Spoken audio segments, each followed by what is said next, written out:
আসছে কিনা দেখেন বলবো স্যার আজকে এই আলোচনা কি মেসেজ দেবেন? আজকে আলোচনার মেসেজ এটাই থাকবে যে ভালো করে ঘুমন, ঘুমের যে ইম্পর্টেন্সটা কী, কতখানি প্রয়োজনীয় সেটা সম্বন্ধে অবহিত হন, ঘুমটাকে অবহেলা করবেন না।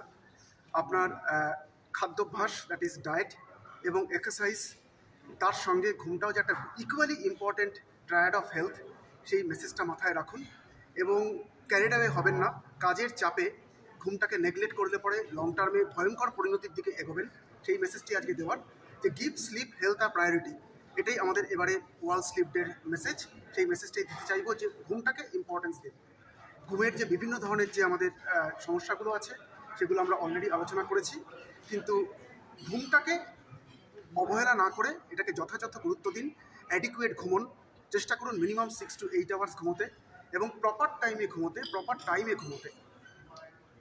এর জন্য কি আপনি কোনো ফুড ডায়েট কিংবা কিছু রেকমেন্ড করেন? স্ট্যান্ডার্ড ব্যালেন্স ডায়েট, স্ট্যান্ডার্ড একটা এক্সারসাইজ এবং ফিজিক্যাল অ্যাক্টিভিটির হ্যাবিট রাখা, হেলদি লাইফস্টাইল, যেটা আমাদের অবস্ট্রাকটিভ স্লিপ অ্যাপনিয়ারও হচ্ছে ফার্স্ট লাইন ট্রিটমেন্ট আমরা বলি। আমাদের সার্জারি বা মেশিন হোয়াট এভার কমপ্লিকেটেড ট্রিটমেন্টের আগে অবস্ট্রাকটিভ স্লিপ অ্যাপনিয়া ম্যানেজমেন্ট এবং স্লিপ ডিসঅর্ডারের management starts with healthy lifestyle. That means ঠিকঠাক প্রপার খাদ্যাভ্যাস করুন, প্রোটিন, কার্বোহাইড্রেট, ফ্যাটের একটা ব্যালেন্স ডায়েট এবং খেলাধুলা করুন, এক্সারসাইজ করুন। যেখানে একটুখানি হাঁটা পসিবল সেখানে হাঁটুন, গাড়িতে না চড়ে। ছোটোবেলাকার পুরনো অভ্যেসগুলোকে একটুখানি রিজিউম করুন, ব্যাডমিন্টন খেলুন। দরকার হলে পরে যদি আপনার ছোটোবেলায় কিছু কলেজ লাইফে যদি কিছু হ্যাবিট থাকে, সাপোজ আপনি ভালো বাঁশি বাজাতেন, মাউথ অর্গান বাজাতেন, সেই হ্যাবিটগুলোকে আবার রিজিউম করুন। বিকজ এই যে এক্সারসাইজগুলো, মিউজিক, গান এবং বিভিন্ন ধরনের যে আমাদের মিউজিক্যাল যে ইনস্ট্রুমেন্ট, মানে ভোকাল যে ইনস্ট্রুমেন্টগুলো, সেগুলো আমাদের আপার এয়ারওয়ে মাসেলের টোন বাড়াতে সাংঘাতিক হেল্প করে। কাজেই আপনার একটা প্রপার হেলদি লাইফস্টাইল, এই মন্ত্রটাকে রাখুন। তাতে সবসময় যে আপনাকে একদম পুরো কমপ্লিকেটেড ট্রিটমেন্টের দিকে যেতে হবে তা নয়। যারা নাক ডাকছে তাদের জন্য কি? যারা নাক ডাকছে তাদেরকে বলবো যে সিমটমগুলোকে ম্যাচ করুন। আপনারা যে সিমটমগুলো লিখছেন, যেগুলো আমরা আলোচনা করলাম, যে দম আটকে উঠছেন কিনা, বারে বারে ঘুমটা ব্রেক হচ্ছে কিনা, সকালবেলা দিনের বেলা ঘুম থেকে ওঠার পরেও হচ্ছে একটা হেডেক, স্লিপ ডিপ্রাইভেশন ফিলিংস থাকছে কিনা, এবং দিনের বেলা যেখানে সেখানে টায়ার্ডনেস, ক্লান্তি, অবসাদ, ঘুমিয়ে পড়ার টেন্ডেন্সিগুলো থাকছে কিনা। যদি থাকে ইমিডিয়েটলি আপনার চিকিৎসকের পরামর্শ নিন। তার কারণ হতে পারে যে আপনার এই নাক ডাকাটা স্লিপ অ্যাপনিয়ার দিকে এগোচ্ছে, যেটা একটা মারণ রোগ।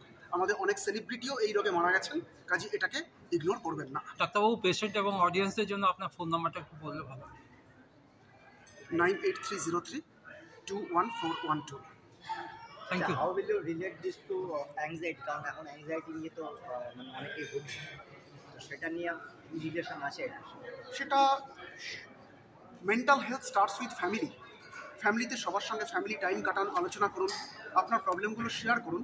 প্রয়োজনে দরকার হলে পরে মনোবিদের হেল্প নিন, প্রয়োজনে দরকার হলে পরে আপনাদের বন্ধুদের সঙ্গে ডিসকাস করুন, করে মেন্টাল হেলথটাকে বাড়ানোর চেষ্টা করুন। তার কারণ ডিপ্রেশন, অ্যাংজাইটি এবং সত্যি কথা, আপনি প্রচণ্ড ইম্পর্টেন্ট কথা বলেছেন, এই অবস্ট্রাকটিভ স্লিপ অ্যাপনিয়া, আমার যে ঘুম আসছে না, আমি একটা নাক ডাকা রোগে ভুগছি, বহু ক্ষেত্রে এটা দেখা যায় একটা সোশ্যাল স্টিগমা এবং একটা সাইকোলজিক্যাল এলিমেন্ট হিসেবে প্লে করে। এবং আমি ওদেরকে অত্যন্ত ধন্যবাদ দেবো আমার এই দুই পেশেন্টকে, যারা এগ্রি করেছেন আসার জন্য। বিকজ অনেকে আমার যেন এই একটা নাক ডাকা রোগ ছিল এটাকে স্টিগমা হিসেবে মনে করেন এবং তারা নিজের আইডেন্টিটি ডিসক্লোজও করতে চান না। এটা কিন্তু তা নয়, এটাকে একটা রোগ হিসেবে দেখুন। 8-10টা রোগের মতন এটাও একটা রোগ। কাজেই এই মেন্টাল রেজিস্ট্যান্স থেকে কাটিয়ে উঠুন। যদি আপনার